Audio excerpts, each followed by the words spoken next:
আসসালামু আলাইকুম। আজকে আমি আমার সাইকেল নিয়ে বেরিয়েছি।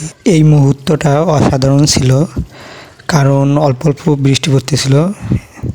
এর মধ্যে আমি সাইকেল নিয়ে যাচ্ছি। আশেপাশে তেমন কেউ ছিল না, একদম ফাঁকা রাস্তা।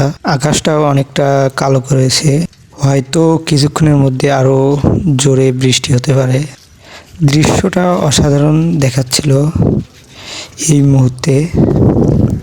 আসলে গ্রামে যারা থাকে তারাই বুঝবে এই মুহূর্তে কত সুন্দর দেখায়। বৃষ্টির আগে আগে দেখতে অসম্ভব সুন্দর দেখায়, এবং আশেপাশে যে বিলগুলো থাকে সেগুলো দেখতে অসম্ভব সুন্দর, এবং রাস্তাগুলোও অসম্ভব সুন্দর। কাঁচা রাস্তায় সাইকেল চালানো অসম্ভব সুন্দর একটা মুহূর্ত। যারা গ্রামে থাকে তারাই বুঝবে এই দৃশ্যগুলো আসলে কতটা সুন্দর।